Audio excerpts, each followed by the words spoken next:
I do not like reading, but Hunter x Hunter was the first manga that I actually ended up reading and I love it. I highly recommend you guys indulge in reading Hunter x Hunter. Very gas, very zaza. Even though I'm literally going over what the manga is about, I'm doing my best to tiptoe around all the spoilers for you guys so you guys can have the opportunity to indulge in this masterpiece. That being said, spoiler warning. If you are already watching Hunter x Hunter and are looking to avoid the spoilers, might I suggest watching my other content? Furthermore, if you are to enjoy this video, may I even suggest liking and subscribing? No? Well then, all I'm gonna say is, watch your back. Hunter x Hunter is a shonen story written by Yoshihiro Togashi that beautifully shatters the standard shonen stereotype, putting the story in its own league for real. Unlike the average shonen story, this story follows multiple protagonists at different points of the story, starting with Gon, a kid who wants to become a hunter and find his dad, who is also a hunter, and left his child to ride dinosaurs, or something like that. The protagonist's POV starts to switch up as early as the Phantom Troop arc, but starting with Gon was a beautiful decision. Since bro is like 12 years old, we pretty much get introduced to the world alongside him. The story can be about Gon finding his dad, Kurapika avenging his bloodline, Leodio's path to becoming a political figure slash doctor. It's a big world. Matter of fact, let me grab my big boy paintbrush and start painting the picture for you. This story puts us in a world where an association referred to as the Hunters Association holds the utmost political power. There are other political forces like the V5, which we will get into later, but what is a hunter? In Hunter x Hunter, a hunter is someone with full legal permission to do whatever the hell they want. At least that's what it means to me. The official definition is an elite, licensed professional recognized by the Hunter Association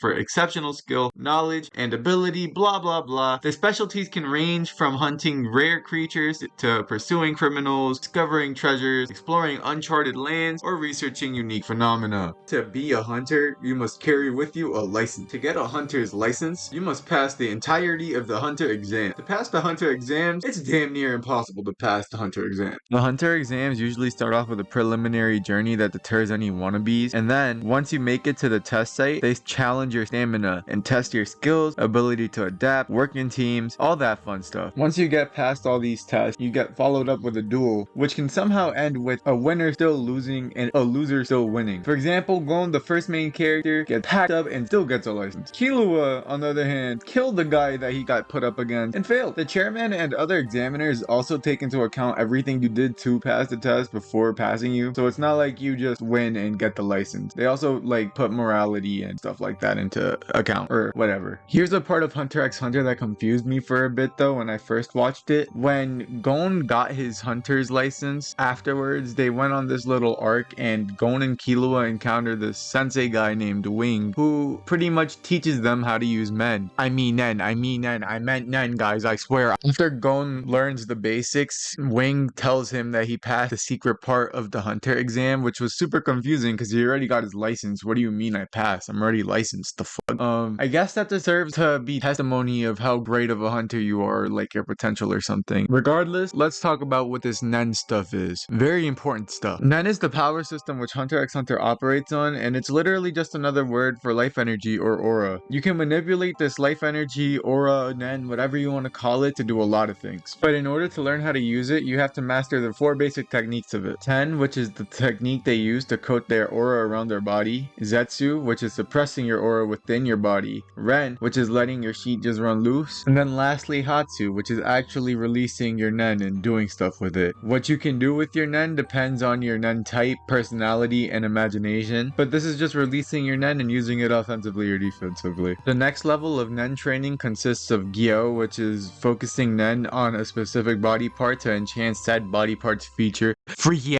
I know what you're thinking. I know what I'm probably just exposing myself right now. I'm so cooked. In, which is concealing, so I guess just advanced Zetsu. En, which is creating a field using your aura. Shu, which is using your Nen to coat objects. Ryu, which is pretty much just shifting your Nen between offensive and defensive, or like in and out, you know, defending your body or offensively damaging your opponent. Pro, which is compressing your aura. And Ken, which is combining Chen and Ren. $10, you don't even remember what either either of those are. 15 if you started listening again when I brought up money. Greedy, pay attention. Now back to those nen types I mentioned earlier. There are 6 different types of nen affinities a person can have. You can learn traits and technique from any nen type, but generally everyone is born with an affinity to one and will be best at that. The first nen type or affinity we'll be talking about is enchantment. Enchanters are generally best at strengthening and reinforcing stuff. In other words, they're the super strong or fast people. The next nen type or affinity we'll get into is emission, and emitters are pretty much able to separate their aura and control it. An example of an emission technique would be a teleportation punch or some randomly made up bullshit like that. Then there's manipulation. Manipulators can control or command things. Pretty straightforward and simple. There's transmission, and transmuters can turn their aura to things such as but not limited to goo or lightning. There's conjurers who can materialize their aura into objects that are very unique or do special things depending on the person. And then there's specialists who are a combination of or anything that sits outside of this very strange spectrum thing. Some examples of specialists are fortune telling or copying abilities. Now that we know how the power system works, let's talk about the geography of Hunter x Hunter. The Hunter x Hunter world is massive and way bigger than our world, with the known part of their world being the same size as our world. The known world consists of 6 continent archipelago thingies and a bunch of water. And to everyone else's knowledge, the rest of the world is just that, a bunch of water, nothing else. At least anyone who isn't a powerful political figure or hunter. However, the known world is just a small fraction of the actual world that resides inside of a lake referred to as Lake Mobius. Anything beyond Lake Mobius is referred to as the Dark Continent. The Dark Continent is home to many unknown creatures, longevity granting foods, pebbles that produce enough energy to supply the entirety of humanity forever, all types of absurd and random bullshit.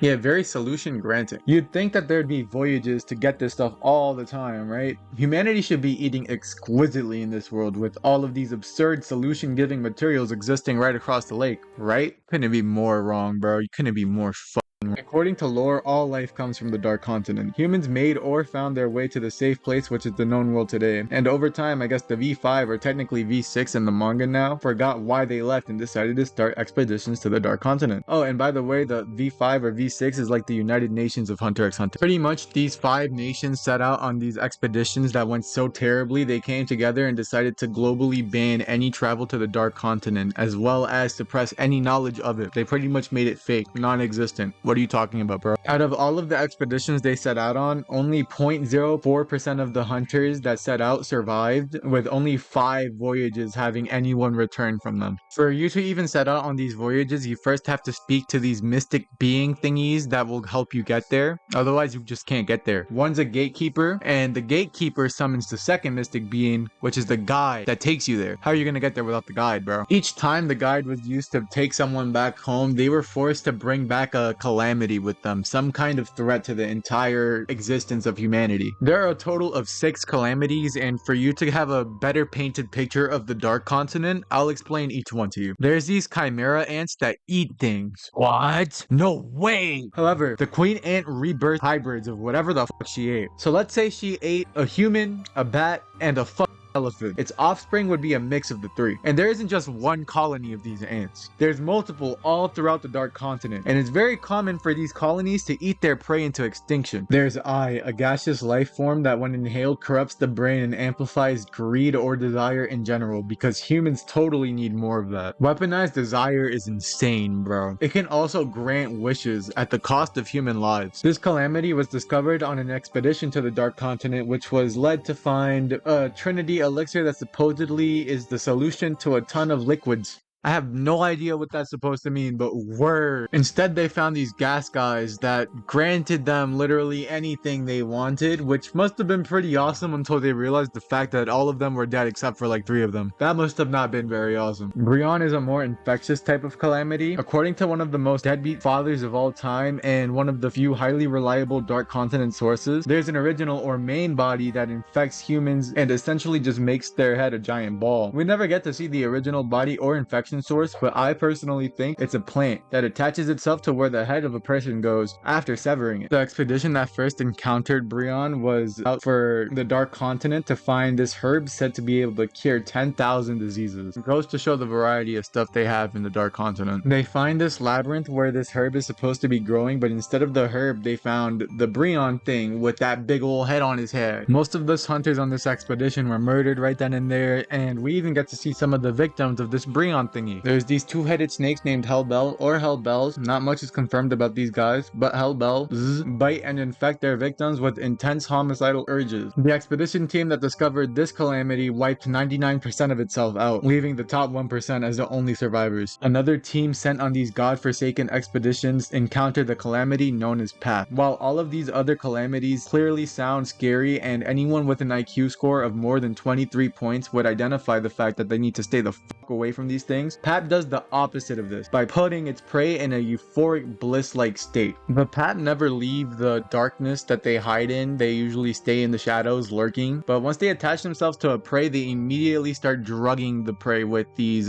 whatever it uses to get them all euphoric and blissful. At the same time, while you're feeling all euphoric and blissful, it starts sucking the life out of you, bro. So they suck the shit out of the prey real slow and give them the most euphoria and bliss they have ever felt. Where can I sign up? They also apparently like to keep humans not just as food but as pets. And to top it all off, this is what their husks look like when they're finished by a PAP. POV me when you're mom. Lastly, the Zobe disease is a disease that is known as the immortality disease and is one of the 6 calamities. If it doesn't kill you right away, it degrades your mind to a primal state and makes you immortal. We have one survivor of this disease from one of those goddamned expeditions, and he survives off of nothing besides his own flesh, constantly eating himself and won't eat anything else. Can't communicate with him because his mind is in a primal state. Yeah, he's just kind of cooked for the rest of his life, just eating himself forever and ever. And the fact that the Dark Continent is 99% unmarked territory, contains countless unknown life forms outside of what I have listed, floating islands, hands coming out of the ground that look like they're reaching from hell, and much more, we now have an understanding of what the Hunter x Hunter world looks like. If any of you can remember all of this and explain it to someone just by watching this video once, you must be AI. You cannot be real. Togashi loves his intricate details, and those exact intricate details and complexities is what I believe makes Hunter x Hunter's story and Togashi's work in general so outstanding. This guy made Yu Yu Hakusho, by the way. The complex story structure, insane detailed power system, awesome character development, just shoving trauma down everyone's throat, and its many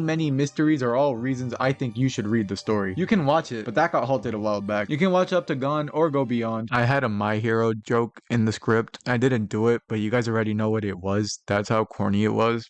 Low-key made me want to unallow. So how do you guys feel about Hunter x Hunter? Let me know in the comments below. If you guys enjoyed the video, let me know by leaving a like. And while you're at it, you may as well subscribe. You know you want to. It's a big red button. Who wouldn't want to press a big red button? Stop being weird. Alright, bye. The video is still going? What? Thank you guys so much for watching to the end. I really appreciate you guys. This is just to let everyone who's been actually trying to keep up with my channel, if there's anyone. Honestly, this is more for me. I'm starting school and I've been trying to keep up with the bi-weekly upload schedule, but that's gonna be cooked. I made the unfortunate financial obligation and I really thought I would be able to do this bi-weekly while in school and doing jiu-jitsu. No bueno. I'm not him. I can't do that. I will still be continuing this. I love this. I do not want to give this up. I've had a lot of fun in the past month making this content. However, I will keep you guys posted on my content progress on whatever I'm working on within the community section of my channel. I aim to be active there as much as possible. Again, thank you so much for all of your support throughout this month. I really appreciate you guys. Had a blast and I hope you guys have a great rest of your day or night.